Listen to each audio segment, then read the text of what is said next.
이 강의가 한 1시간 40분 정도 걸리는 강의인데 이 거두절미하고 주어진 시간이 짧기 때문에 거두절미하고 강의를 해야 될 것 같습니다. 우선 거두하고요. 문화가 뭘까를 한번 함께 생각해 보도록 하겠습니다.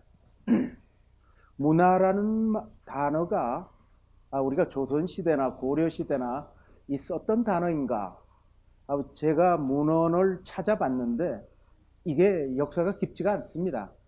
1919년에 조수왕 선생이 이 국제연합 UN 전신인 국제연맹에 한국을 가입시키기 위해서 쓴 글이 있습니다. 그 취지문이 있는데 거기에 인류 문화에 공헌하기 위하여 대한민국은 국제연맹에 가입한다. 이런 말이 나옵니다. 이게 문헌에 언급된 최초의 사례입니다.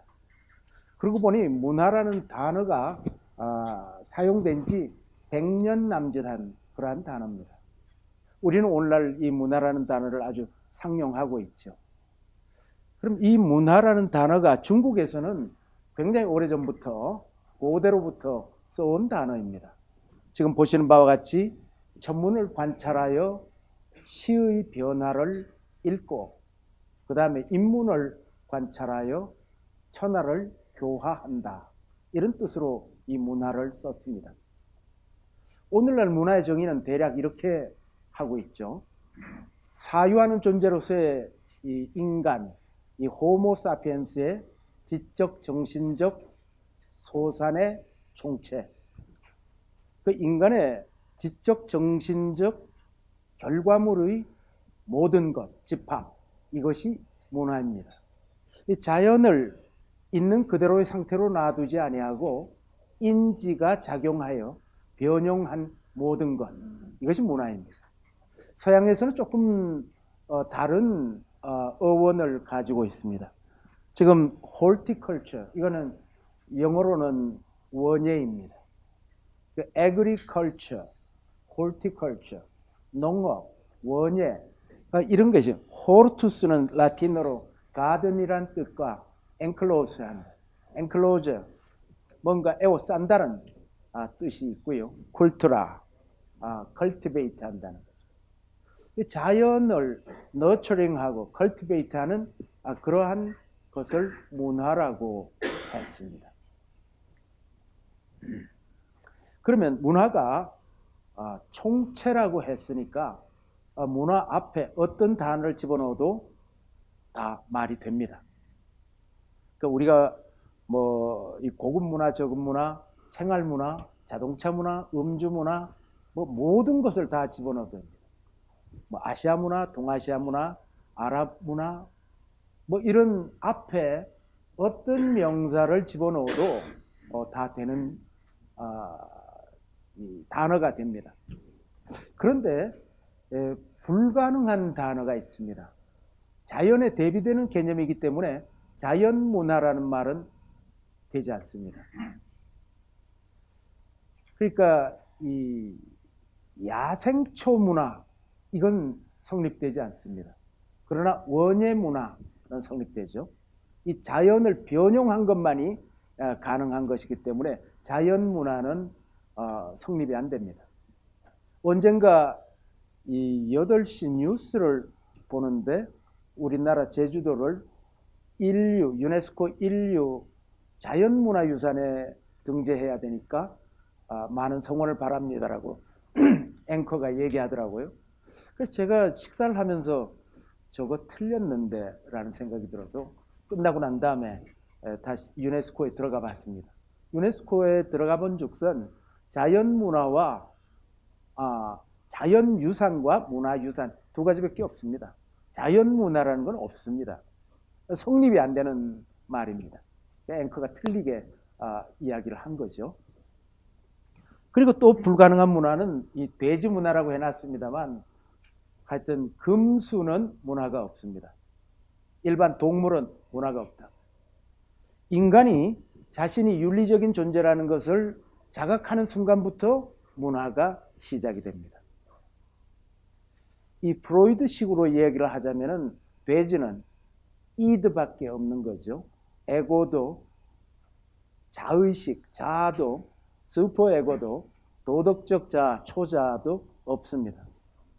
돼지가 뭐 언제 나는 오늘부터 질서를 지키고 교양을 쌓아야 되겠어 하는 돼지가 없죠.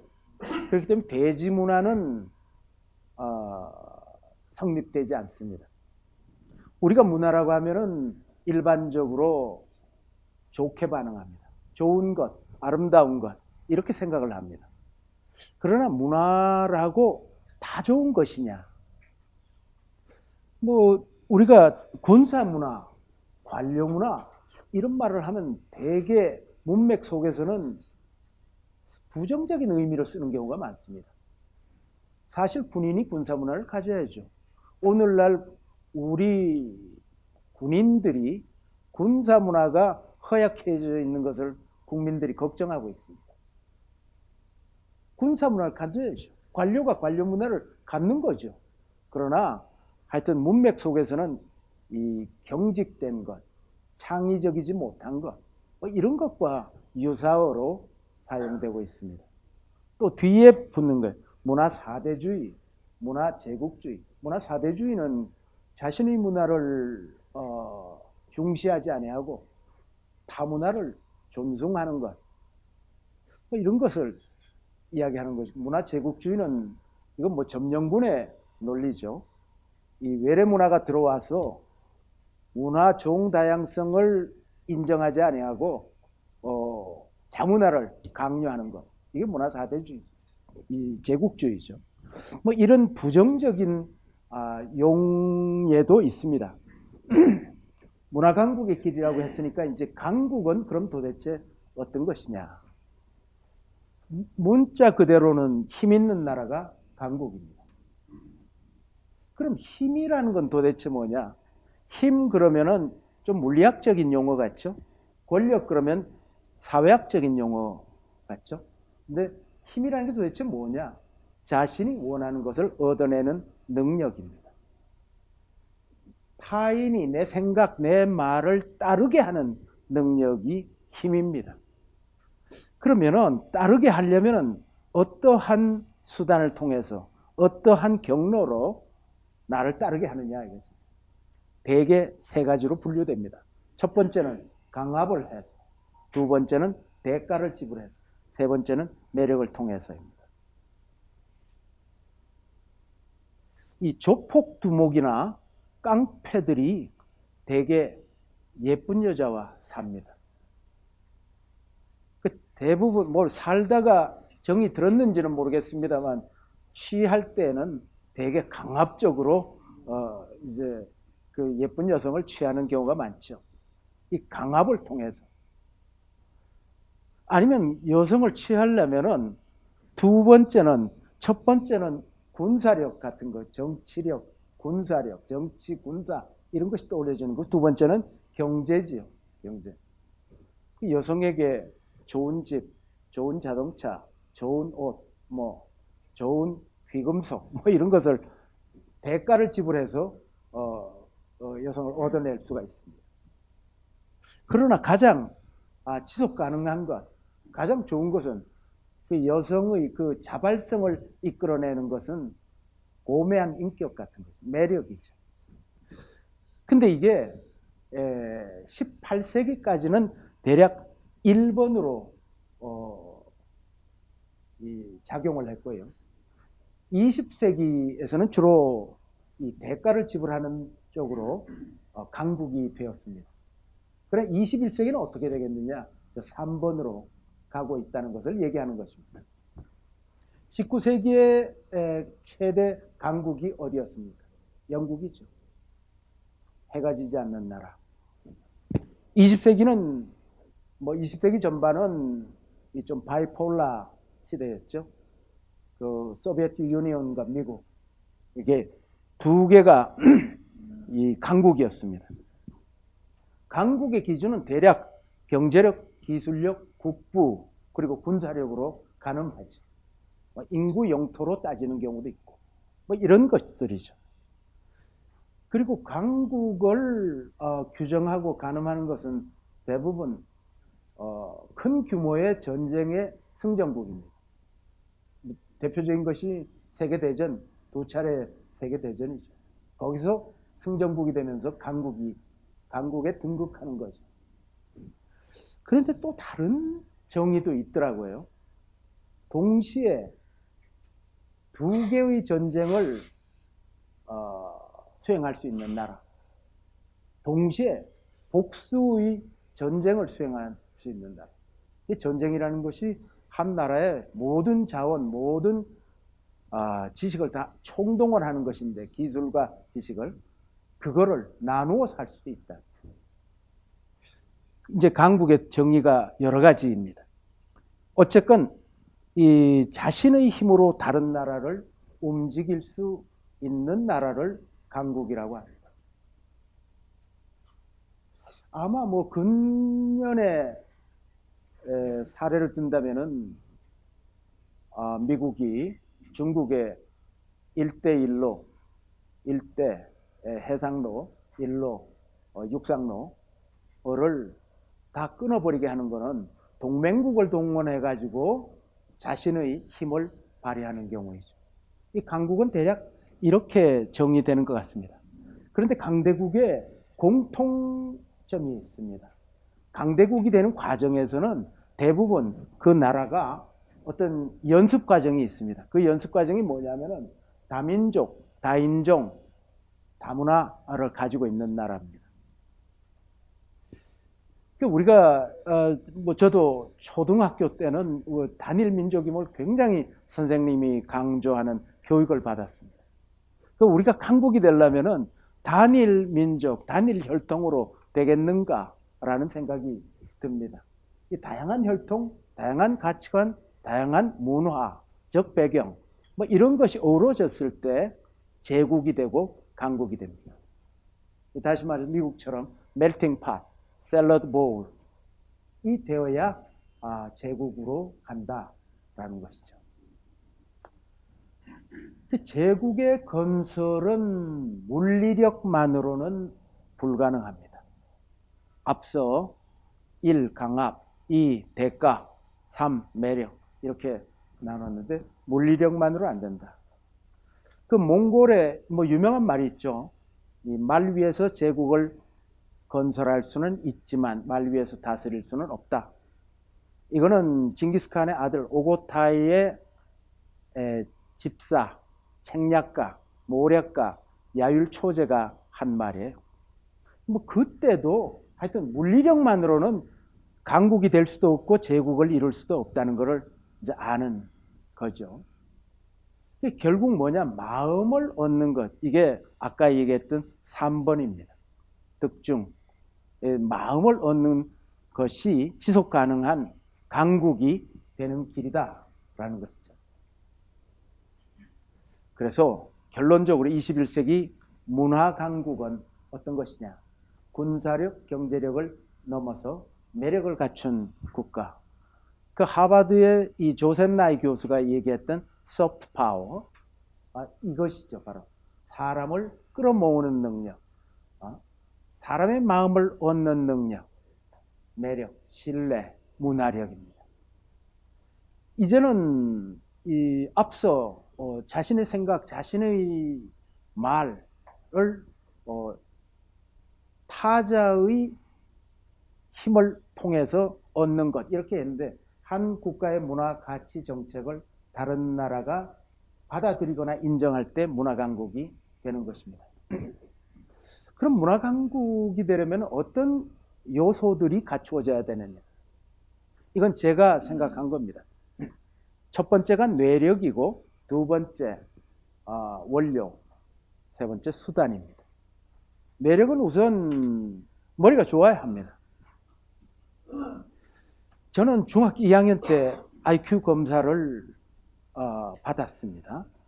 개인의 IQ 검사의 역사는 100년이 넘습니다.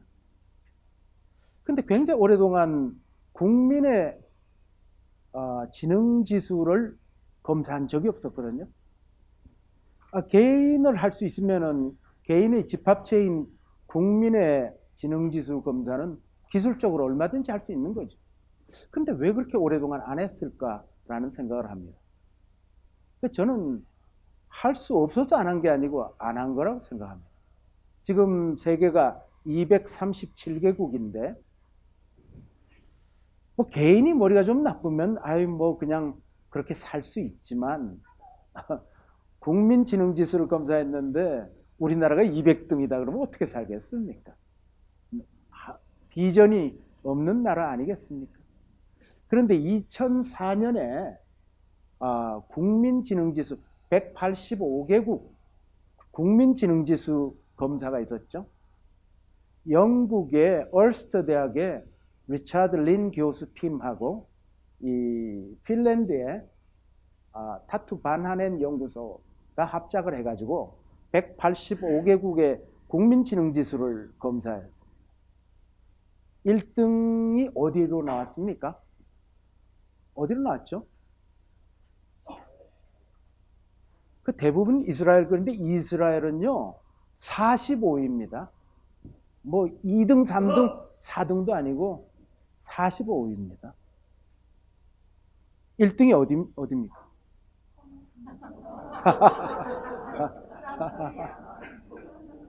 예, 맞습니다. 맞는데 홍콩으로 나왔습니다. 홍콩으로 나왔는데 홍콩은 사실 국가는 아니지 않습니까? SAR, Special Administrative Region, 특별행정구역이지 그게 국가는 아니지 않습니까? 2등이 한국이었습니다. 국가로서는 한국이 1등입니다. 그러면 3등이 어디였습니까? 북한이었습니다. 그래서 여기서 박수 한번 쳐야 되는 거 아닙니까?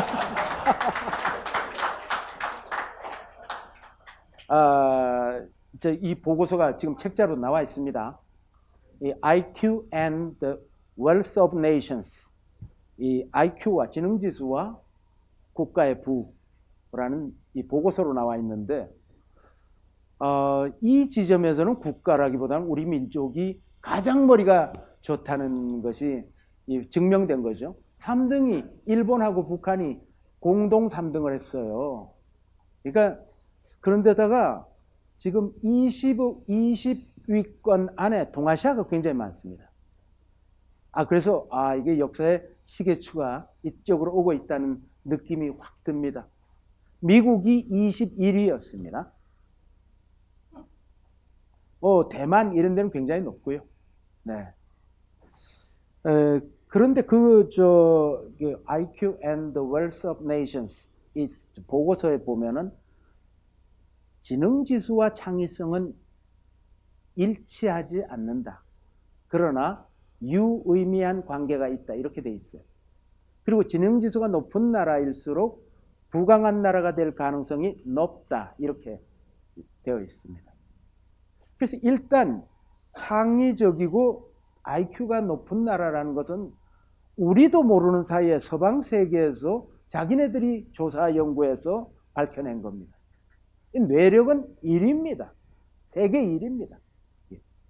2위는 원료. 원료는 문화 컨텐츠가 얼마나 풍부하게 있느냐, 그 나라가.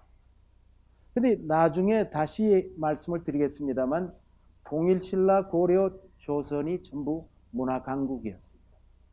그리고 우리는 어마어마한 방대한 문화유산을 갖고 있습니다. 237개국이 다 자국어를 갖고 있는 거 아니죠?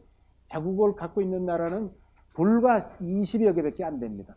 우리나라가 자국어를 갖고 있는 나라예요. 문화 컨텐츠가 막강한 나라입니다. 이 원료가. 세 번째가 수단입니다. 이거는 그 문화 컨텐츠를 가공할 수 있는 능력, 그 힘을 가지고 있느냐 하는 겁니다. 2002년에 국가과학기술위원회가 결성이 되고 미래 한국을 이끌 이 성장 동력이 어떤 것이 있는가를 그 분야를 선정했습니다. 그때 IT, BT, MT, 나노입니다. ET, 환경입니다. ST 우주항공입니다. 그리고 문화기술 CT를 했습니다. 저때 이 카이스트의 문화기술대학원을 만들었죠. 그리고 문화 컨텐츠를 가공하는 이 일들이 그때부터 연구되기 시작을 했습니다. 우리나라는 이 세 가지 뇌력 원료 수단이 탄탄한 나라입니다. 요 마지막 수단이 조금 약하기는 한데 이 뇌력 원료는 이거는 강력한 나라이고 이 수단을 잘 개발하면 우리나라는 21세기 최고의 문화 강국으로 갈 수 있는 기반 조건을 다 갖추고 있는 나라입니다.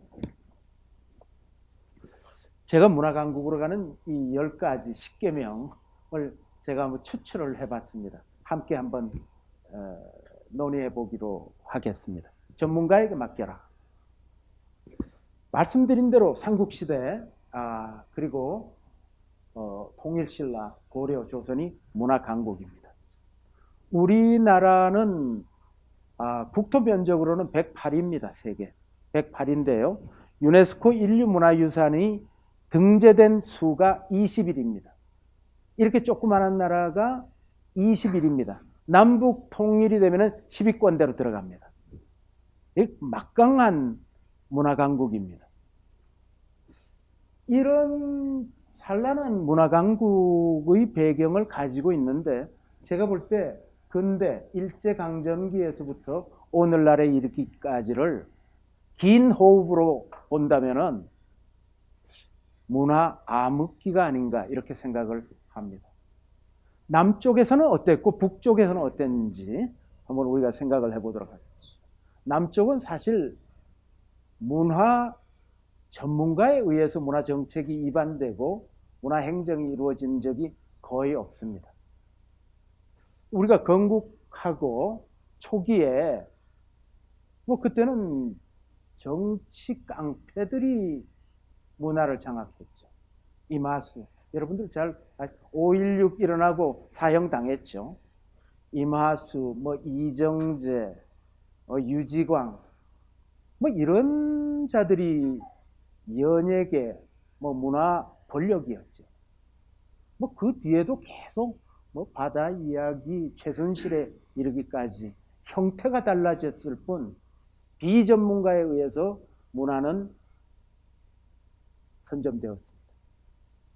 그럼 북쪽은 어땠냐 이거죠? 북쪽은 우리나라 대통령들이 저서가 드물지요. 드문데 평전은 많은 것 같아요. 남이 써주는 평전은 많은데 저서가 별로 없는 것 같아요. 김정일이 북한에 저서가 있습니다. 이 예술론입니다. 예술론. 근데 그것도 세분해가지고 영화 예술론이 있고 그 다음에 음악 예술론이 있고 그 다음에 무용 예술론이 또 있습니다. 그 다음에 조형 예술론이라고 안 그러고 미술론 이랬더라고. 미술론. 그 다음에 문화 체제론이라는 걸 썼어요. 이 5권의 예술론을 썼어요. 김정일. 그런데 거기서 이야기하는 거기서 정의한 이 예술이란 우리가 생각하는 예술과는 판이하게 다릅니다. 예술은 선전을 위한 것이다. 체제 선전을 위해서 예술은 존재하는 것이다 라고 아주 명확하게 규정하고 있습니다. 이런 등을 생각하면은 문화예술까지 완전히 국가 소유이죠. 공훈예술가들이 있습니다. 공훈예술가에서 열심히 노력하면은 인민예술가로 올라갑니다. 인민예술가가 지금 100명 조금 넘습니다. 그리고 100명 조금 넘고 차관과 장관의 그 중간 이 연봉을 받습니다. 완전히 국가가 관리하지. 남쪽에서는 깡패들에 의해서 문화 권력이 이루어졌지. 이런 차원에서 고려 조선 시대 문화 강국의 시대가 끝나고 문화 암흑기가 지금 반세기 이상은 이어져 왔다. 이렇게 보고 있는 것입니다. 결국 문화 정책을 전문가를 찾아서 전문가에게 맡겨라 라는 것입니다. 전문가를 찾아서 맡겨라 이렇게 얘기를 했는데 이건 또다시 무슨 말인가? 비전문가를 끌어들여라 라는 것입니다. 이건 뭐냐면은 고대로 올라가면은요 전부가 비전문가죠. 그때 뭐 문화 전문가, 예술 전문가가 있었던 시대는 아닙니다.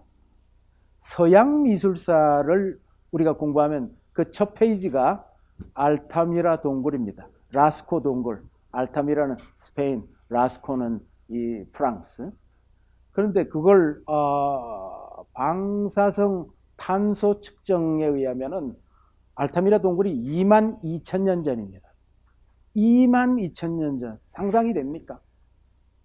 그런데 그 컴컴한 동굴 속에 들어가 가지고 어떻게 그렇게 이 멧돼지 그리고 들소를 오늘날 미술대학을 졸업한 것보다 더욱더 생동감 나게 그림을 그렸거든요. 하여튼 비전문화된 문화 생산자에 의해서 문화가 창조되었던 게 고대입니다. 이게 중세기에 와가지고 공방, 뭐 유파가 생기고 화파가 생기고 이 천재들에 의해서 이런 공방이 만들어집니다. 이 중세기부터 근대까지는 진짜 전문가에 의한 문화 생산입니다. 저도 미술대학 출신인데 이 제도 교육에 의해서 전문가가 생산되고 전문적인 활동을 하게 되는 거죠. 고대에는 없던 일입니다. 그런데 이제 현 시점과 앞으로는 어떻게 되느냐라는 것이죠. 다시 고대처럼, 다시 옛날처럼 비전문화된 문화 생산자에 의해서 문화 창조가 이루어진다는 것이죠. 오늘날 여러분들 유튜브에 가면은 각종의 저희들의 기준으로는 매우 거칩니다. 거칠지만 온갖 문화 생산이 비전문가에 의해서 일반인, ordinary people에 의해서 이루어진 것들이 마구 올라옵니다. 이게 이제 고대 형태와 거의 비슷해져 가는 것이죠. 미술대학에서 점점 실기시험이 없어져 가고 있습니다. 홍익대학이라는 곳에서는 아예 실기시험이 싹 없어진 게 10년 넘었습니다. 이렇게 되어가고 있거든요. 제가 지금 한국을 대표하는 예술고등학교의 교장으로 있는데 우리 아이들이 그린 그림은 아마 교장실에 오신다면 이 복도를 쭉 걸어오시면서 그 그림을 보실 텐데 아마 기절할 수준입니다.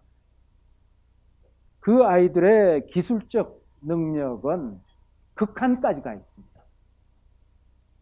하도 반복 훈련을 시켜가지고 극한까지 가 있습니다. 백남준 선생께서 살아계시다면 그 따라오지를 못합니다. 백남준 선생님이 이게 고전적인 관습적인 미술 기준, 그러니까 어떤 사물이나 풍경을 2차원 화면에 정확히 관찰하고 옮겨 놓는 것, 정확히 그런 것하고 상관없는 분입니다. 아마 살아계셔도 서울대학교 미술대학, 홍대학 미술대학에 입학하지 못합니다. 떨어지십니다.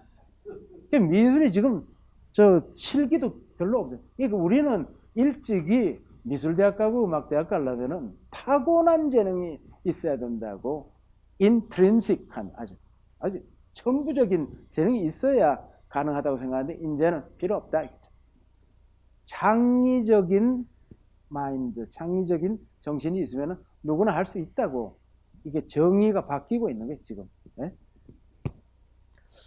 사람들이 미술관, 박물관, 음악당 그런 데 별로 안 갑니다.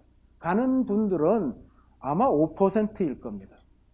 아주 애호가, 전문 지식도 상당 수준에 이런 분들이 갈 겁니다. 근데 왜 오늘날 이것도 이상한 현상이 생기는 게 일본은 박물관의 나라인 거 여러분들 다 아시죠? 일본은 시골 마을로 가도 박물관이 있습니다. 근데 이 일본에 가보면 주민 주도형 박물관이 많거든요. 그 지방 유지, 지방 향토 사학자 이런 사람들이 모여가지고 박물관을 만드는데 관습적인 고전적인 박물관 형태를 취하지 않고 있습니다. 그게 굉장히 호응이 높아요. 그게요. 그래서 앞으로 미술관 박물관도 굉장히 형태가 달라져 갈 것이다 라는 것입니다. 견디지 못합니다. 이 조형 예술 그리고 이 음악 이런 것의 패러다임이 자꾸 바뀌고 있기 때문에. 그래서 이 culture by the people, 문화는 누구에 의해서 생산되는가, 이게 문화 생산의 주체가 전문가에서 이 엘리트에서 프로페셔널에서 레이맨으로 자꾸 이렇게 바뀌어가고 있다는 것을 얘기합니다. 정치의 문화적 전환, 정말 우리나라 정치를 여러분들 어떻게 생각하십니까? 지긋지긋하지 않습니까? 네? 그러니까 문화 강국을 가로막는 게 정치 아닙니까? 우리나라 정치 상황이 문화 강국의 반대 방향으로 가고 있지 않습니까? 정말 문화가 없는, 문화적 이 환경이 되어 있지 않은 그런 나라라고 하고 있다. 국가가 문화 강국으로 가는 길을 가로막고 있는 거라면, 정치가 가로막고 있는 거라면 이걸 어떻게 하면 좋습니까? 우린 영화를 하나 봐도 그 나라의 정치 상황을 대략 짐작합니다. 갓파더 여러분들이 다 보셨. 이 영화를 보면은 이탈리아의 정치 상황이 엿보입니다. 실제로 오늘날까지 이 이탈리아의 국민 총생산 GDP의 7%가 마피아에 의해서 이루어집니다. 그럼 중국은 어떻습니까? 중국의 정치 상황을 보면은 저는 이제는 많이 중국 영화가 달라졌지만 과거에 중국 영화를 보면서 야, 저렇게 형편없는 영화를 만드냐, 공자의 후예가 맞는가 이런 생각이 들더라고요. 옛날 중국 영화 보면은 아들은 왜 태어나는가? 아비의 원수를 갚기 위해서 태어난다 이거죠. 응? 영화 시작하면 한 15분 안에 그 아비가 피를 흘리면서 좀 억울하게 죽습니다. 죽으면서 아들이 품에 안겨가지고 아무개 놈이 나를 이렇게 만들었는데 반드시 원수를 갚으라고 그러면서 죽습니다. 그 아들의 인생을 다 망치고 죽는 거지, 그 아비가. 공자님 후예라고 볼 수가 없어요. 공자는 뭐라고 했습니까? 자공이 공자에게 일생을 통해서 지켜야 할 딱 한 가지만 얘기를 해 주십시오. 그럴 때 공자가 뭐라고 했어요? 서다 그러지 않았습니까? 용서한다는 서입니다. 같을 려 밑에 마음심. 서다. 서를 통해서 인을 구현하라. 이게 그럼 그 아버지가 나의 억울함은 잊어라. 있고 조국의 중흥을 위해서 매진하라. 딱 이루고선 죽어야 멋진 공자의 후예고 멋진 아버지지. 내 원수 갚아줘. 그러니까 그 아들은 어쩔 수 없이 이 산에 올라가서 무예를 익히고 그 무예를 마치고 하산해서 아버지의 원수를 갚는 것이 영화의 마지막 그런 시시한 영화를 만들고 있다 이거죠. 예? 저는 한일 관계를 봐도 그렇습니다. 명성황후는 제가 한 3, 4년 우리나라 그 중견기업에서 대기업으로 간 기업의 사장을 했습니다. 그 기업을 창업하신 이 회장님께서는 지식 수준이 대학 교수들이 도저히 따라갈 수 없는 수준의 높은 지식을 가지고 계신 분인데 그분이 이 뮤지컬 명성황후를 시작하신 분입니다. 동시대 최고의 극작가, 연출가 불러다 놓고 명성황후를 좀 하라고 그랬습니다. 돈을 지원했습니다. 근데 요구사항이 하나 있습니다. 이 명성황후를 본 사람들이, 한국 사람들은 어떻게 우리가 나라를 이룰 수 있었는가? 이런 일이 다시 반복되지 않을까? 그 과거에 대한 뼈아픈 통찰, 성찰이 가능하게 하고 일본인들에게는 이 회개와 자복이 있도록 하라. 근데 사실 시간이 흐르면서 그렇게 극본이 가지 않으니까 이분이 막 화를 내면서 지원을 끊어버렸어요. 근데 또 한편 그 회장님께서 요구하신 대로 하면은 그 표가 팔리겠습니까? 그래서 하여튼 명성황후는 그 뒤에 제작이 되었고 뭐 뉴욕뿐만 아니라 세계를 돌면서 대단히 인기가 높았습니다. 이 뮤지컬이. 그런데 이 뮤지컬 안중근도 명성황후도 보면은 한국인들은 불같은 분노가 일어나요. 다시. 일본 사람들은 저 뮤지컬을 보면은 가뜩이나 조선 사람 싫은데 더욱 미워지고 더욱 싫어진다는. 그럼 예술은 무엇을 위해서 존재합니까? 그 예술의 가치가 뭡니까? 그럼 뭐 양국이 더욱더 멀어지고 더욱더 분노의 용광로가 되는데 명성황후를 보면 안중근을 보면 그럼 어떻게 해야 되냐 이거죠. 소녀상도 뭐 제가 소녀상을 반대하는 것은 아닙니다. 아닌데 이 방법으로 끝없이 가야 하느냐 하는 생각을 하게 됩니다. 정치적 의제들을 문화적으로 좀 접근하면 안 되나 하는 것이죠. 안내의 일기 여러분들이 다 아십니다. 그 안내는 본래 프랑크푸르트에 살았죠. 그 나치 탄압을 피해서 이 암스테르담으로 오게 되죠. 그 저는 암스테르담에 가봤습니다. 거기 안내 집에도 가보고 했는데 이게 거의 200개 나라가 전부 안내 일기 이거 번역을 해서 세계적으로 10대 소녀가 그 골방에서 다락방에서 일기를 쓴 거예요. 3개월 일기 쓴 게 전부예요. 그게. 그러다가 뭐 장티푸스에 걸려서 죽었는데 이것이 나치의 만행을 그대로 고발하는 이 가슴 저미는 이 10대의 그냥 일기입니다. 그 쉰들러 리스트 그 뭐 그리고 죽고 한 70년 지난 다음에 쉰들러 리스트가 저 아카데미상을 다 휩쓸었습니다. 저는 일제 만행을 고발하는 영화 우리나라에는 쉰들러 리스트만한 수준의 영화를 만들 수 있는 영화 감독이 저는 20명은 된다고 생각합니다. 그 미국의 그 영화 한 편 제작비가 평균적으로 651억이더라고요. 651억이고 우리가 51억이더라고요. 평균. 근데 뭐 저 재반 경비들 빼버리고 나면 26억인가 밖에 안 되더라고요. 그러니까 30억 가지고 700억 하고 상대해 가지고 우리가 오스카상을 타고 막 이러는 나라입니다.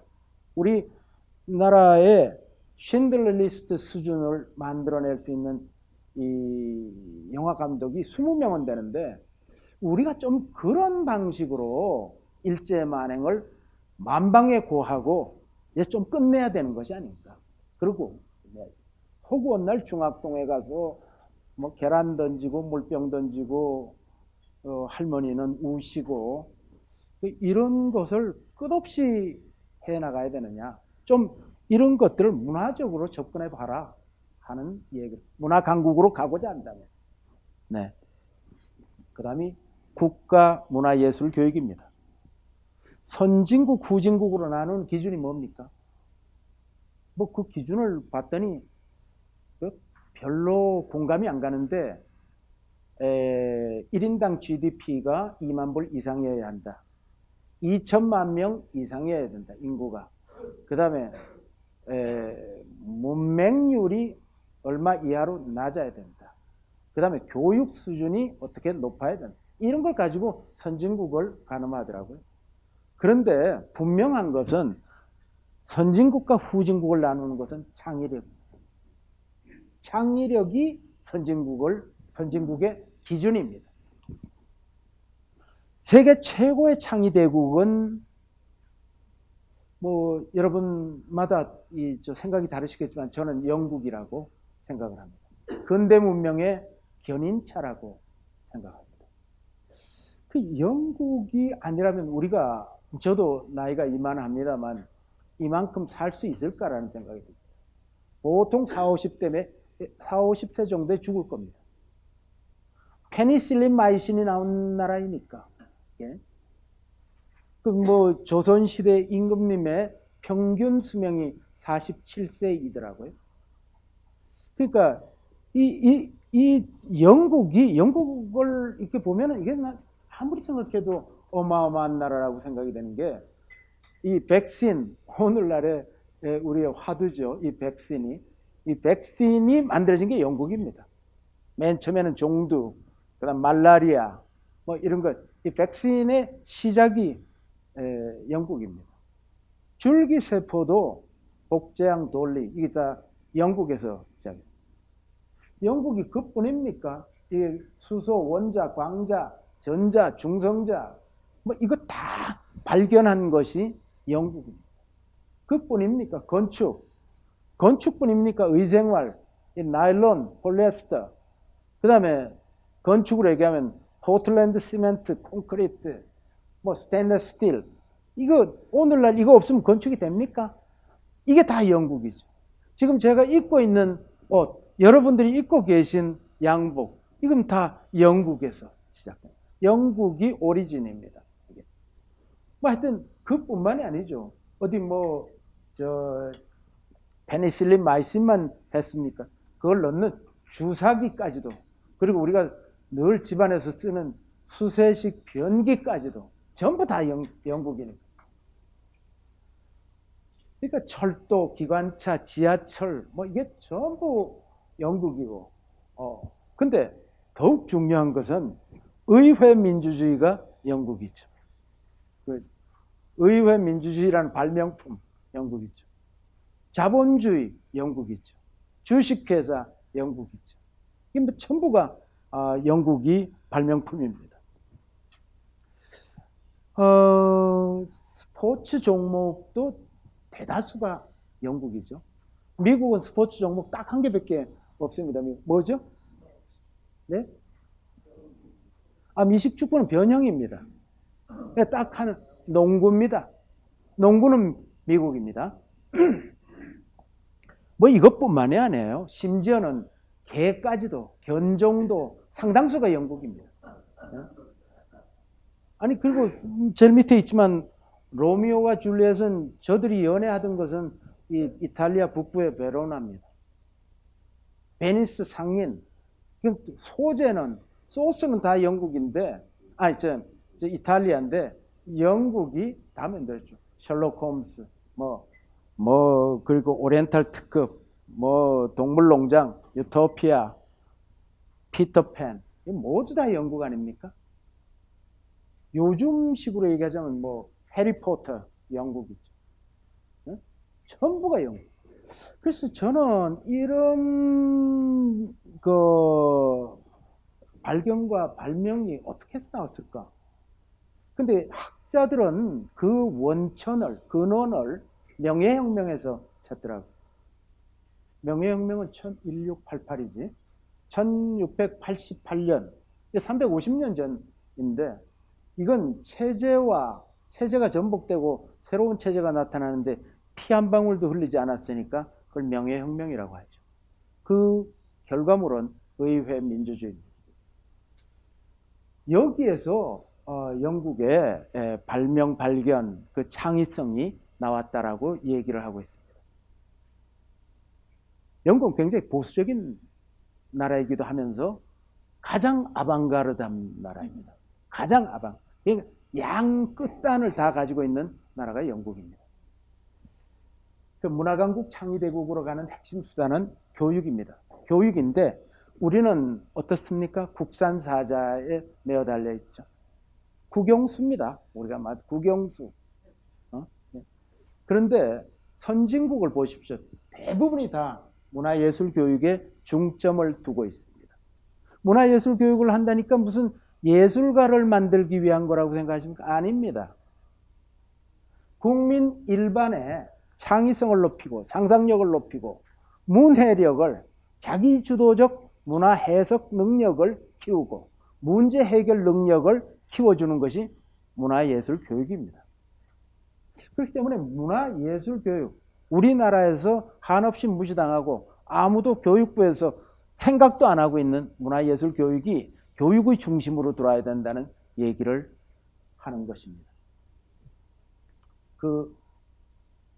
이유는 창의력이 그 자체로서 삶의 질을 높이기 때문에. 가난하면은 문화예술 접촉의 기회가 적습니다. 그러면 상상력이 낮아집니다. 창의성이 없어집니다. 그러면 그의 삶은 피폐해집니다. 피폐해지면 다시 가난은 대물림 됩니다. 그리고 다시 문화예술 접촉, 가난하니까 문화향수 기회가 없어지지. 그러면 또다시 창의력은 없어지는 거고 또 피폐해지고, 이게 악순환을 하게 되어 있다는 거예요. 그렇기 때문에 문화예술 교육이 얼마나 필요한가. 그 극적인 사례 하나가 있다면 베네수엘라의 엘 시스테마이죠. 엘 시스테마 여러분들 아시죠? 그 빈민촌의 아이들을 음악 교육을 통해 가지고 전혀 다른 차원으로 건강하고 행복한 아이로 만들어낸 경우입니다. 음악으로. 가만 놔두면 걔들은 마약할 아이들입니다. 가만 놔뒀더라면 총기 들고 나올 아이들인데 이 아이들을 이렇게 고상한 아이들로 순화시켜버린 뭐 그런 것입니다. 엘 시스템. 우리나라 현실은 어떻습니까? 입시에 모든 것이 다 맞추어져 있다. 그래서 문화예술 교육을 강화해야 돼. 그 DNT 교육이 영국은 선택이 아닙니다. 5가지 교과목, 필수 교과목 중에 하나가 디자인입니다. 디자인 앤 테크놀로지인데 DNT 과목은 11살이 되면은 영국 아이는 누구나 다 하는 거죠. 그 디자이너 만들기 위해서 하는 교육이 아닙니다. 문제 해결 능력을 키워주는 교육입니다.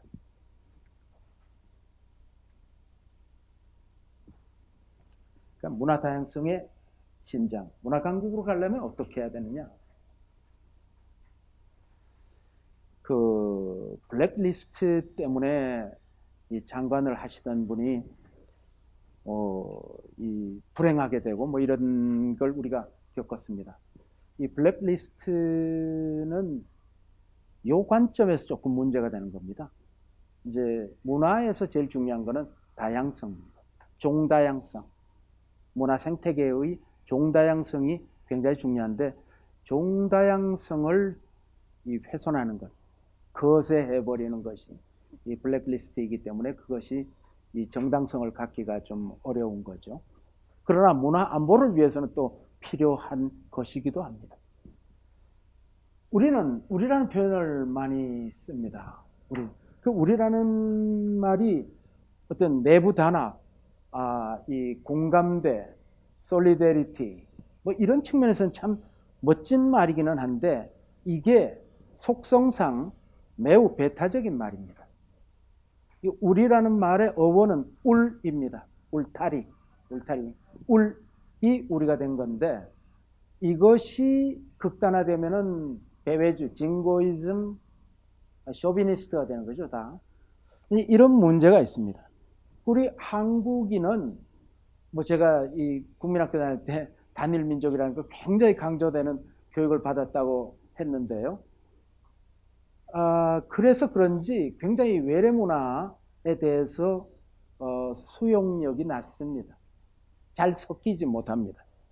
국제 결혼에 대한 생각은 이제 많이 달라졌습니다만 불과 30-40년 전까지만 하더라도 뭐 그 집에 국제 결혼했대 그러고 수근수근하고 뭐 희한한 일이 벌어진 것처럼 얘기하고 그랬습니다. 그 다문화 가정들이 굉장히 살기 어려운 나라입니다. 저 강남에 여러분들 잘 아는 물만두 잘하는 중국집 주인이 결국은 견디다 못해서 귀화했지 않습니까? 우리는 하여튼 외래 문화, 외국인을 아주 죽입니다. 죽여. 네. 그러니까 이 난민에 대한 것도 수용성이 없습니다. 그럼 지금 기독교 윤리를 바탕으로 하고 있는 서방 세계의 여러 나라들 이 우크라이나 난민 적극적으로 받아들이고 있는데 우리는 이거 잘 안 됩니다. 이게 우리의 속성입니다. 문화 강국으로 가려면 어떻게 해야 되냐? 톨레랑스, 이 관용 정신이 있어야 되고 소수자를 배려하는 마음이 있어야 비로소 문화 강국으로 갈 수 있다. 이런 얘기를 하는 것입니다. 리차드 플로리다 교수는 캐나다 토론토 대학의 이 도시공학, 도시계획, 도시 전문가인데 이분이 창의도시론으로 유명합니다. 창의도시가 되려면은 그 창의도시에는 크리에이티브 클래스, 이 창조적 계급이 많이 들어온다는, 많이 들어오는 환경을 만들어야 된다는 것입니다. 그 창의도시가 되려면 기술적 인프라가 있어야 되고 그 다음에 창의적 인재들이 모이는데 그게 중요한 것이 다문화 수용 정신이 있어야 창의도시로 나아갈 수 있다는 것을 얘기하고 있습니다. 이건 큰 책을 제가 아주 요약해서 얘기를 한 건데요. 이런 관용 정신이 있지 않으면 이 문화강국으로 가기 어렵다는 것입니다.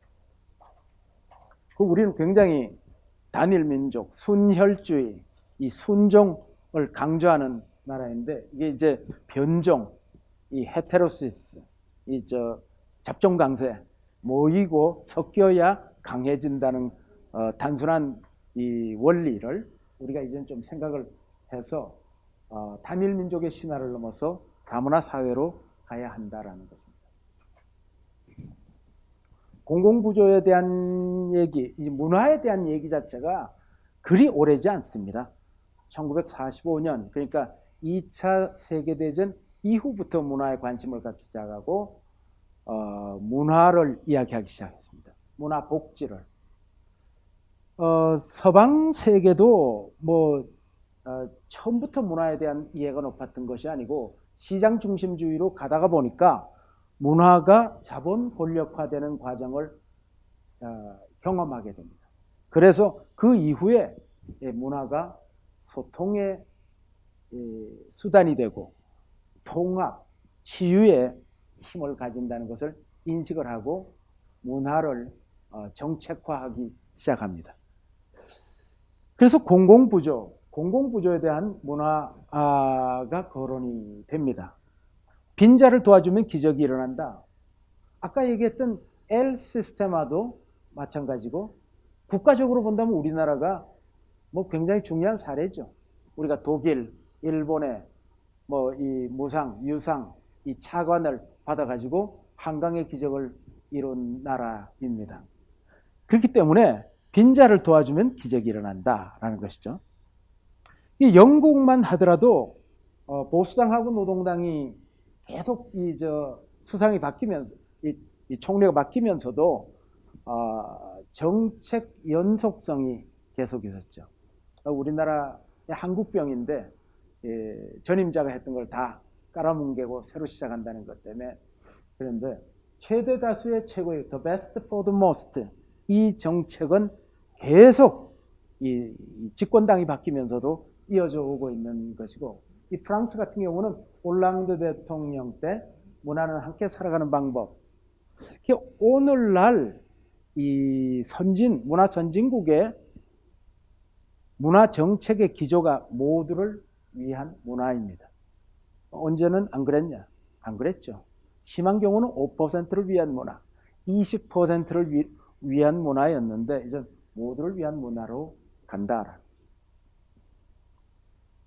지난 10년 동안 예산이 굉장히 폭증했어요. 제가 서울시에 있을 때만 하더라도 서울시 예산이 19조밖에 안 됐는데 그게 10년 조금 넘는 세월인데 그 사이에 지금 올해는 44조 원이 되어 있거든요. 2배 이상이 되어 있습니다. 정부 예산이 2배 되는데 문화 예산은 7배가 됐더라고요. 그래서 그러면은 대단히 문화가 창달되어야죠. 그런데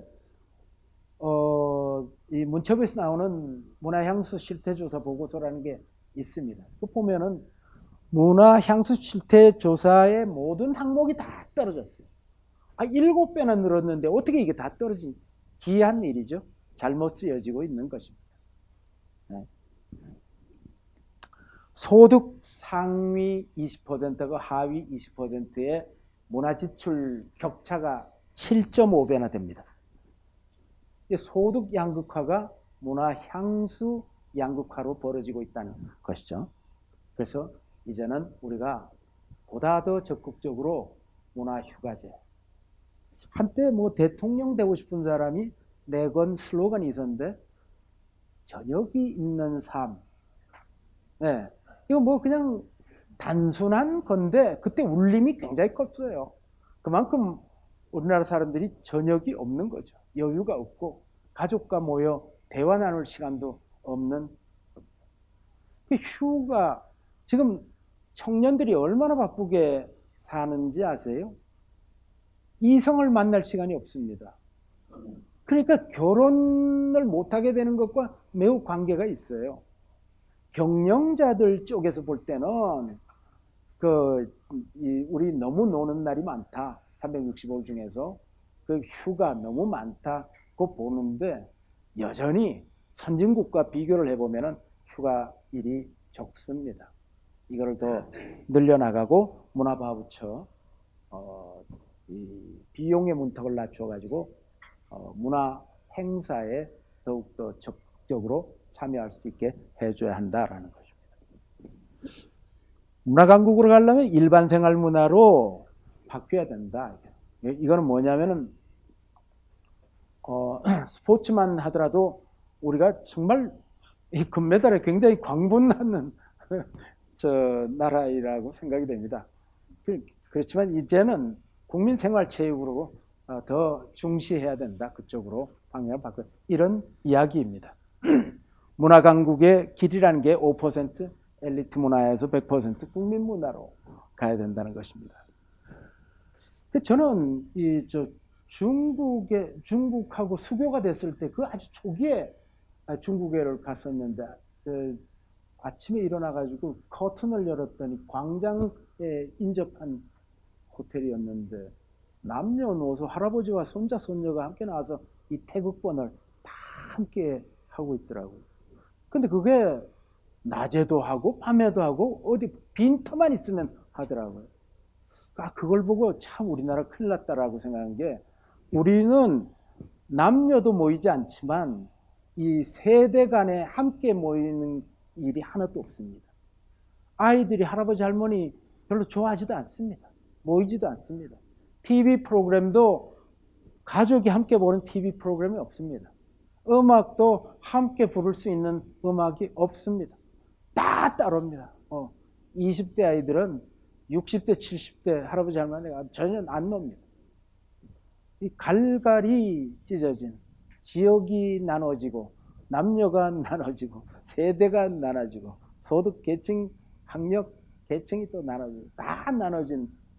그래서 정말 이 가족 가치가 이렇게 해체됐는데 세대 통합을 할 수 있는 문화, 그거는 스포츠에서부터 뭐 TV 프로그램까지 이런 것이 있어야 되는 국민 통합을.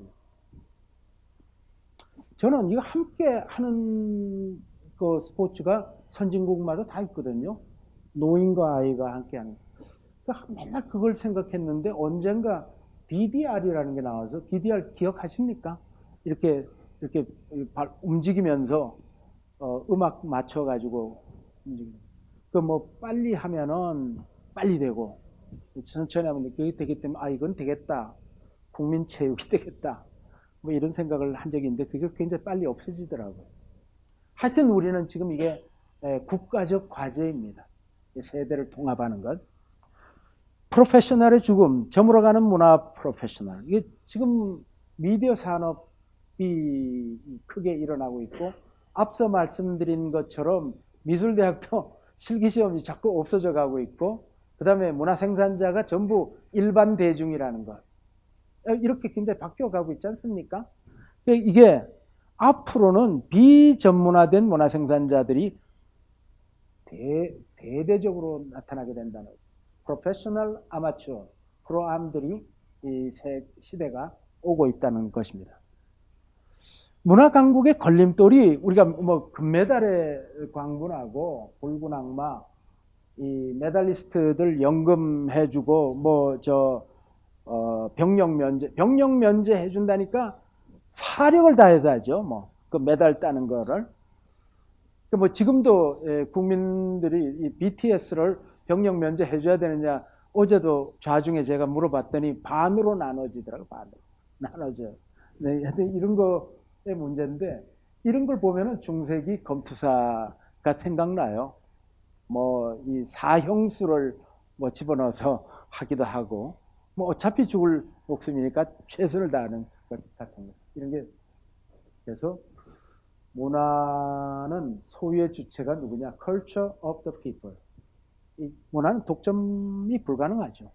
우리가 아침을 독점할 수 없듯이 햇빛을 독점할 수 없듯이 공기를 독점할 수 없듯이 이런 문화는 공기와 빛과 같은 것입니다. 그러면 국민 일반 생활 문화로 다 바뀌어야 됩니다. 그게 문화강국, 문화선진국으로 가는 길입니다. 개방적 창조문화 산업으로 이 전환이 되어야 되겠다는 것입니다. 한국은 굉장히 성과주의의 나라죠. 지독합니다. 그래서 한류도 늘 이익을 한건주의, 한탕하고 이익 독식하고 끝내고 뭐 이런 거죠. 사실 한류에 우리가 굉장히 집중하고 있습니다. 아마 문화체육관광부는 한류가 제일 큰 주제일 겁니다. 근데 한류는 우리가 잘 육성해서 땅끝까지 가게 해야 합니다. 지금은 뭐 세계가 237개국인데 그 한류가 적극적으로 퍼져나가는 거 글쎄 한 20개국 될까요? 그 정도인데 이걸 전면적으로 지구촌 끝까지 가는 이 한류를 만들어내야 되는데 아직은 멀었습니다. 이게요? 아직은 멀었는데 그게 왜 그럴까? 그 지금 보면은 영화를 예를 들자면 영화의 종주국, 영화의 이 원산지 이거는 프랑스 아닙니까? 이게 프랑스인데 프랑스가 왜 홍콩에 밀렸을까? 홍콩 영화에 밀렸을까? 그다음에 홍콩 영화는 왜 이제는 할리우드에 완전히 밀렸을까? 그럼 미국이라는 거는 역사도 없고 뭐 그런데 어떻게 미국 다 먹냐?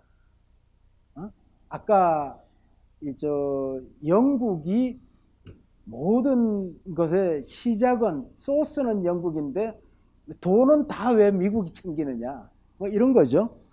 그러니까 이 프랑스는 문화적으로 문화 선진국인데 미국은 문화 산업 선진국이죠. 미국은 사실 문화 강국, 문화 선진국이라고 하기에는 어렵습니다. 이제 강국이지. 그래서 왜 굴복했냐면 프랑스의 폐쇄성 때문이죠. 보면은 이 할리우드이 하는 방식이 다국적뿐이에요. 세계의 크리에이티브를 다 받아들이는 거죠. 가령 해리포터라면은 영국이 원작입니다. 제작은 미국이 했습니다. 촬영은 뉴질랜드에서. 잉글리시 페이션트는 영국이 원작입니다. 배우는 프랑스에서. 촬영은 튀니지에서. 제작은 미국입니다. 미국은 늘 제작, 이 배포, 소비는 미국이 합니다. 그러니까 돈은 다 미국이 가져가는 거예요, 맨날. 아바타, 그래비티 다 마찬가지입니다. 삼성전자의 디자이너가 몇 명일 것 같습니다? 수천 명입니다. 삼성전자의 디자이너가 수천 명입니다. 삼성그룹의 디자이너가 몇 명일 것 같습니까? 여러분들 믿어지시지 않을 겁니다. 10,000명입니다. 그런데 왜 애플한테 맨날 밀립니까? 스티브 잡스가 죽기 전에 삼성전자를 향해서 굉장히 모욕적인 말도 서슴지 않고 했지 않습니까? 카피캣. 저것들은 맨날 베끼기나 하고 이런 말을 했잖아요. 근데 그 수천 명의 디자이너를 가지고 뭐 수백 명의 몇백 명 안 되는 디자이너를 가지고 있는 애플한테 왜 치냐고요. 삼성전자는 가면은 뭐 접근 불가능입니다.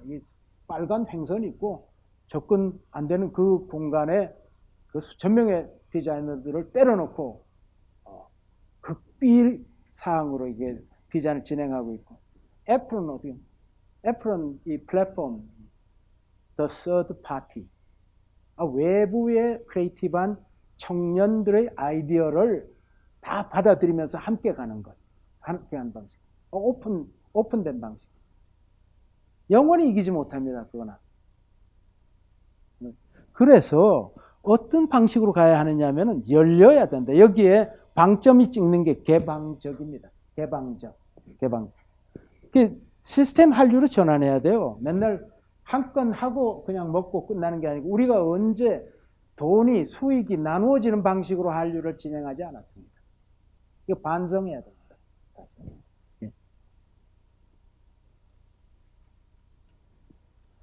그 다음에 지역문화 균형 발전. 우리가 문화 강국이 되려면 어떻게 해야 됩니까? 여러분 일본 여행도 많이 하셨죠? 인도도 가셨죠? 뭐 프랑스도 가시고 이탈리아도 가시고 가면은 스페인도 가시고 그러면 여러 도시를 돌아다니시죠? 그러면 외국인이 우리나라에 관광을 왔다고 칩시다. 그 사람이 갈 데가 어디 있습니까? 서울밖에 더 있어요? 여러 도시를 다니겠습니까? 우리나라. 일부가 제주도를 가겠죠. 그리고 지적인 극소수가 경주를 가겠죠. 그 왜 우리나라에 돌아다니면서 여러 도시를 관광하겠습니까? 할 것도 별로 없죠. 이래 갖고는 문화강국이 절대 안 된다는 것을 얘기하는 겁니다. 이게. 그래서 한국은 국토 면적이 앞서 말씀드렸듯이 108위입니다. 그런데 유네스코 세계문화유산 등재된 순위가 20위입니다. 통일되면 10위권대로 올라갑니다. 이런 나라가 세계 여행자 중에 한국 방문하는 게 1%밖에 안 됩니다. 그러면 이 관광은 완전히 문 닫아놓고 실패한 나라거든요. 근데 관광거리를 만들어내지 못하고 있다는 거예요. 문화 강국으로 가려면 서울이 전부인 나라가 되면 안 된다라는 거예요. 서울이 전부가. 21세기는 이야기 경제 시대입니다. 뭐 과거에는 땅이었죠.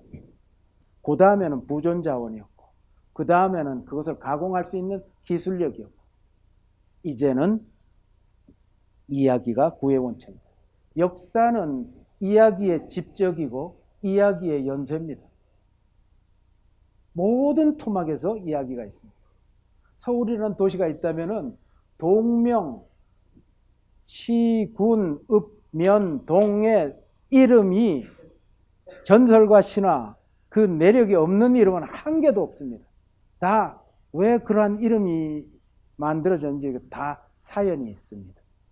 길도 그렇고 고개도 그렇고 뭐 다 전설과 신화가 있고 이야기가 있습니다. 이걸 다 어쩌면 스토리 뱅크, 대한민국 스토리 아카이브를 만들어내야 돼요, 사실.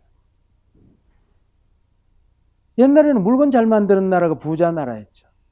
그 다음에 얼마 전까지만 하더라도 IT 기술 좋은 나라가 강국이었죠.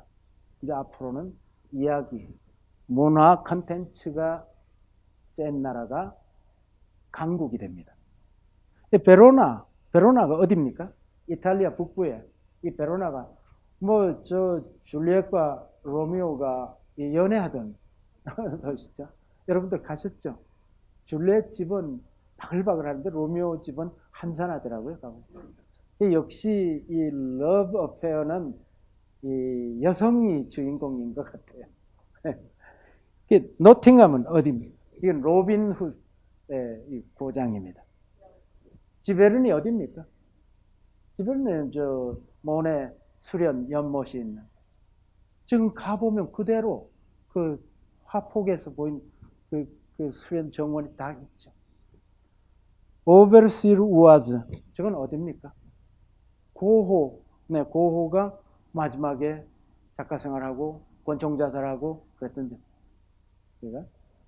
이건 다 스토리를 팔아먹고 있는 이 도시들입니다. 우리나라 장성은, 전라도 장성은 뭐죠? 저게? 무슨 스토리가 있는 거죠?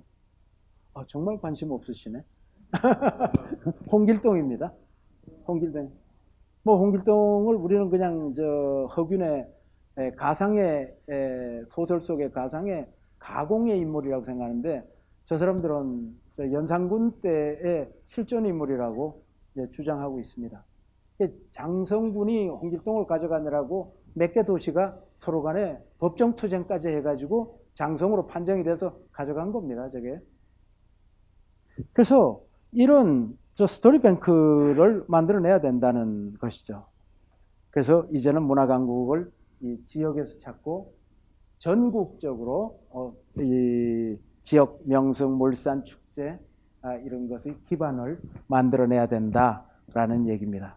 우선 당장 이 경주, 부여, 공주, 안동, 전주 이런 도시부터 20개 도시만이라도 역사문화, 관광, 인프라를 구축해야 합니다.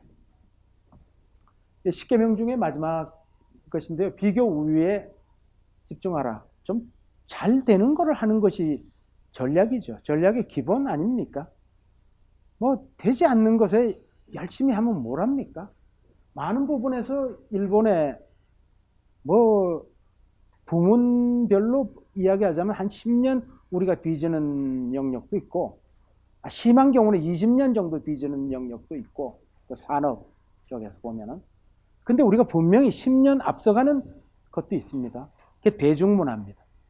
대중문화에서는 우리가 일본의 10년을 앞서갑니다. 대중문화 항목 중에서 한 4가지만 아직도 일본을 못 따라갑니다. 하나가 애니메이션입니다. 애니메이션은 일본 못 따라가고 있고요. 두 번째가 게임입니다. 게임이 두 번째가 일러스트레이션, 뭐 세 번째 요런 거 망가, 만화 요게 떨어집니다. 네 번째가 포르노입니다. 포르노가 일본에 못 따라가고 있습니다. 뭐 이걸 또 일본 따라가야 되는지 모르겠어요.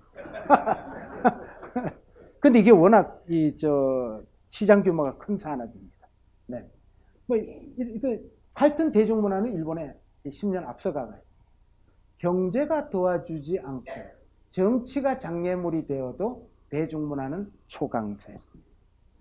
국가가 도와주지 않습니다. 언제 김연아를 도와준 적도 없고 무슨 싸이를 도와준 적도 없고 방탄을 도와준 적도 없습니다.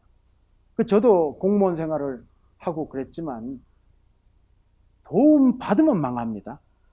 도움 받으면 맨날 보고서를 써야 되고 관료가 과장이 와가지고 오만 간섭하고 그래서 잘 나가고 있는 방향을 비틀어 놓습니다. 그렇기 때문에 하여튼 이 지원을 받으면 망합니다. 이래서 어떻게 되느냐 이거죠. 지원으로 발육이 되고 육성이 돼야 되는데 지원받으면 망하는 거예요. 그래서 경제가 도와주지도 않고 정치가 장애물이 되어도 대중문화는 지금 일치월장하고 있는 나라입니다. 타임즈와 포브스가 세계를 움직이는 100인 그리고 세계에 가장 영향력 있는 100인을 뽑았는데 대한민국 정치가가 단 한 명도 역사적으로 여기에 등재된 적이 없습니다.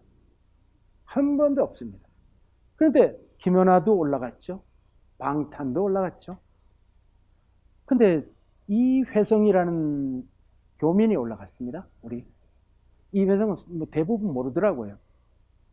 기후변화 정부 간 다자간 협의체 의장입니다. 이분이 올라간 적이 있지 국내 정치가는 한 명도 올라간 적이 없습니다. 세계 디자인 어워드 중에 강력한 게 이 4가지입니다. 레드닷, IF, 그 다음에 아이디어.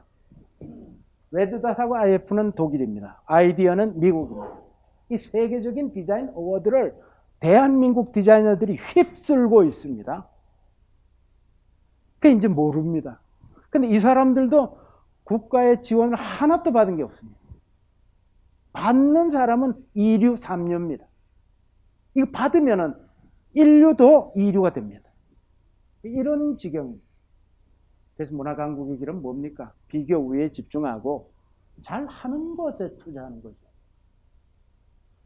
중국이 이 사회주의 국가 이 이미지를 탈색하려고 북경 올림픽 전에 798 다 가보셨죠? 북경에 가셨을 때. 798 거기 뭐 대단히 군수단지인데 그것을 북경의 외곽으로 보내고 그것을 완전 문화예술단지로 바꿨습니다. 바꾼 지 지금 한 20년 됐죠. 20년 됐는데 북경 여행을 하실 때 하루 잡으셔도 될 정도입니다. 하루는 거기서 그냥 하루 종일 지내셔도 될 정도로 규모가 큽니다. 그런데 이러한 것이 얼마나 국가 문화예술을 이렇게 몸값을 올렸냐면 중국 화가들, 제가 대한민국 국민이기 때문에 팔이 안으로 굽어서가 아니고 객관적으로 볼 때 한중일 중에서는 우리의 미술 수준이 가장 높습니다. 그런데 국가가 도움이 안 돼가지고 지금 이러고 몸값을 올리지 못하고 그림값을 올리지 못하고 있는 것입니다. 단언합니다. 네.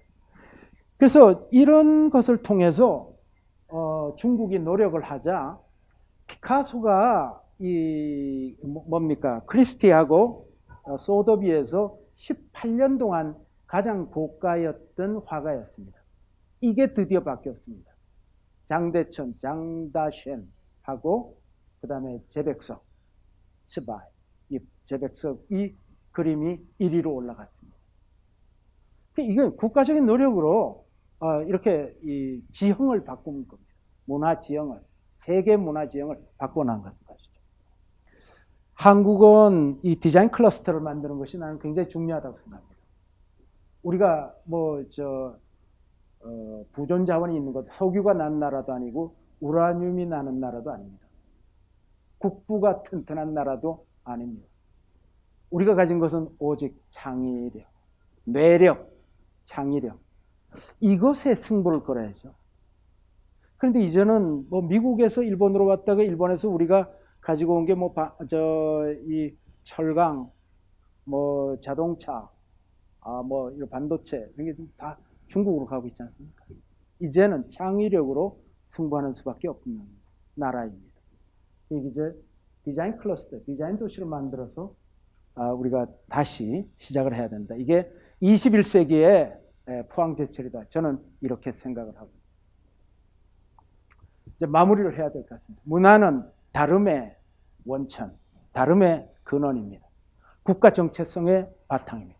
국가와 민족의 존재 기반입니다. 우리가 식민노예에서 36년간 있다가 해방이 됐습니다. 그 36년, 그 40년 동안의 세계 지도를 보면은 우리 땅에 저펜이라고 적혀 있습니다. 지금 우리가 그 지도를 봐도 가슴이 무너지는데 그 당시에 사시던 분들은 어떠했겠습니까? 나라가 없어진 거죠. 그러나 우리가 나라를 되찾았습니다. 40년 만에 나라를 되찾았습니다. 누가 찾아줬습니까? 정치가 찾아줬습니까? 정치는 그때는 엉망진창이었던 데요. 경제가 찾아줬습니까? 경제는 없던 시기이고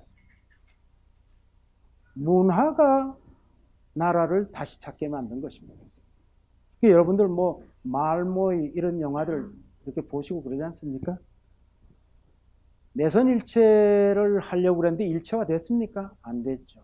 그들이 흡수하려고 했는데 흡수됐습니까? 안 됐죠. 문화의 힘이죠. 그 창씨개명에도 저항하고 국어를 지키려고 지하에서 작업을 하다가 붙들려 가서 고문당하고 하는 게 말모 영화에 다 보셨지 않습니까? 이 문화로 우리가 이 정체성을 유지하면서 나라를 되찾게 된 것입니다. 정치가 굉장히 강고한 것 같죠? 하루아침에 무너집니다. 하루아침에 무너지는 거 여러분 다 보셨잖아요. USSR 해체되는 거, 붕괴되는 거 다 보시지 않았습니까? 경제가 대단한 것 같지만 하루아침에 부도국가가 오직 즐긴 것은 문화밖에 없습니다. 즐긴 거 하나 사례를 얘기해 볼까요?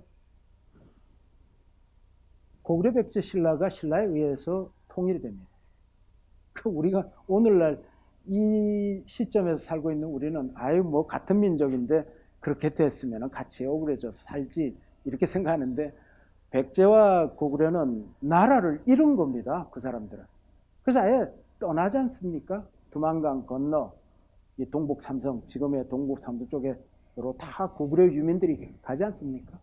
그러다 좀 더 내려와서 산동성에 그쪽에 또 자리를 잡다가 더 따뜻한 곳으로 내려간다고 저 운남성 라오스 접경인데까지 가서 라오스인데 가보면은 아직도 мя오족, 뭐 라후족 뭐 이런 게 있는데 거기서 이상하게 고구려 유민으로 추정되어지는 사람들이 있다고 해서 서울대, 연대, 고대 뭐 다 연구팀이 가서 조사하고 그랬습니다. 그 사람들이 언어 구조가 우리하고 같은 것을 쓰고 있다는 것하고 언어의 공통성이 거기서 발견되어진다는 것하고 건축의 결국 이 가구 구조죠. 석가래가 있고 대들보가 있고 하는 거예요. 이 가구 구조가 거의 유지되면서 집을 짓고 살고 있다는 거예요. 그리고 절기마다 이 때가 되면은 풍속이 그대로잖아요. 때때 옷 입고 나오고 하는 것, 그걸 하고 또 밤에 잘 때 집에 방에 요강을 놓고 아직 살고. 그래서 이건 누가 보더라도 고구려의 유민이에요. 지금 제가 얘기하는 건 1500년 전을 얘기하고 있는 겁니다. 지금 뭐 정치 경제가 무너지고 망가지고 하는 거는 삽시간인데 지금 1500년을 그대로 유지하고 있는 이야기를 내가 하고 있는 것입니다. 이게 문화의 힘이고 국가 정체성의 바탕입니다. 이게 문화는 사회를 끊임없이 반복 재생산하고 사회의 상징 체계를 만들고 생활 양식을 재생해내고 지금 방금 여러분들에게 말씀드렸습니다. 문화가 이제까지는 잉여라고 생각했습니다. 하드웨어 캐피탈리즘 시대에는 이게 문화가 뭐 먹고 사는 문제가 해결되고 난 다음에 잉여라고 생각했는데 이게 캐피탈리즘을 앞에서 이끄는 견인차가 됐다. 소프트 캐피탈리즘 시대에서 이런 것이 됐다는 것입니다. 이제 문화강국의 문턱에서 한국은 이미 세계 5대 문화 수출국의 하나입니다. 미영불 한일입니다. 중국이 여기에 5대 문화 생산국에 끼지를 못합니다. 그런데다가 내가 방금 순서를 얘기할 때 일본이 뒤입니다. 이건 내가 자의적으로 만들어낸 순서가 아니고 국제적으로 발표가 된 겁니다. 이게 이 5개 나라가 없다면 인류는 즐길 거리가 확 줄어듭니다. 이 즐길 거리가 나오는 이 세 나라가 미, 영, 물, 한, 일입니다. 이게 이 정도의 나라가 되었습니다. 자, 그래서 이제는 앞서 여러분들께 말씀드린 것을 약간 복습 삼아 얘기하자면 이제 우리는 개방성을 확대해야 됩니다. 이 톨레랑스, 개방성을 확대하고 관용 정신을 신장해야 됩니다. 그리고 전문가에게 맡겨라로 10계명을 시작했는데 전문가를 제발 활용하세요. 그리고 지역 문화, 서울밖에 갈 곳이 없는 이 나라, 지역 문화를 창달하고 공공 구조를 확대하고 이게 어떠냐면은 지금 저 20%가 문화향수 실태조사 보고서를 보면요. 20%의 국민, 5명 중에 1명이 그 흔해 빠진 영화나 연극 한 편 보지 못하고 1년이 지나갔습니다. 이해되십니까? 그렇습니다. 제가 어느 모임에 갔다가 아직도 연탄이 있나? 연탄 쓰는 게 있나? 그랬다가 아주 몰매를 맞았는데 연탄 쓰는 게 굉장히 많습니다. 20%면은 굉장히 크잖아요. 2%도 클 텐데 20%가 그 흔해 빠진 영화 연극 한 편 보지 못하고 1년이 지났습니다. 근데 거기에 또 하위 세분된 조사 연구 결과가 나와 있는데 65세 이상 그리고 월 소득이 150만 원 이하는 또 60%가 영화 한 편도 보지 못하고 지났습니다. 여러분들 나는 이 보수 정당 뭐 이런 정당이 이런 거를 신경 안 쓰고 이런 것을 방치하고 선거 되면은 표를 달라고 그러는데 표가 나오겠습니까? 내래도 거기에 속해 있다면 표 안 주죠. 그걸. 그래서 이제 뭐 오늘날 문화 안보라는 얘기도 나오고 있습니다만 문화에 대해서는 이 나라가 관심이 없는 나라입니다. 그 대통령 선거가 한번 이루어지면은 각 당의 선거 공약을 다 끌어모으면은 350개 정도 됩니다. 지난번 대통령 선거 때 보니까 문화 공약이 17개. 350개 중에서 17개면 없는 거나 다름없죠. 문화는 표가 안 된다고 생각합니다. 그러나 저는 이 자리에서 단언하는데요. 표가 어느 쪽으로 가느냐는 문화에 의한 거죠. 사람의 불행감은 문화 향수 기회에 관한 것입니다. 거기에서 박탈감, 소외감이 다 나옵니다. 그거로 인해서 내가 누구를 찍을까가 결정되는 측면이 매우 강합니다. 그래서 문화 복지 최저선 유지, National Welfare Minimum에서 이제는 문화 복지, National Cultural Welfare Minimum 이것을 보장을 해줘야 됩니다. 금수강산 대한민국은 자원빈국의 나라입니다. 일본하고 이탈리아하고 한국의 공통점이 있다면 뭔지 아십니까? 자원빈국입니다. 이탈리아만 하더라도 자원의 75%를 대외에 의존하고 있습니다. 자원이 없는 나라가 디자인이 강합니다. 궁합은 통하는 거겠죠. 자원의 결핍이 창의성을 더 높이고 이 문화 수준을 더 높여버립니다. 참 아이러니해요. 그러니까 자원이 풍부한 석유 많이 나는 중동 국가들이 문화 강국이 없어요. 문화 선진국이 없습니다. 참 이상한 일이죠. 네. 그 교육은 이제는 국산사자, 국영수 좀 너무 그러지 말고 문화예술 교육으로 나아가야 한다. 그리고 크리에이티브한 교육, 그리고 휴리스틱, 자기 발견적 과정을 갖는 그러한 교육으로 나아가야 되겠다는 문화진흥 정책이 영미하고 유럽이 조금 다릅니다. 영미는 문화예술의 경제적 가치, 산업적 가치에 집중하는 나라이고 유럽은 국민 창조성을 높이고 삶의 질을 향상하는 쪽입니다. 더 근원적이죠. 유럽 쪽이. 그러니까 미국하고 영국은 굉장히 이 경제적인 측면을 강조하고 있는데 우리나라는 이 두 가지를 동시에 추구해야 됩니다. 한국은 경제적으로 성공한 나라입니다.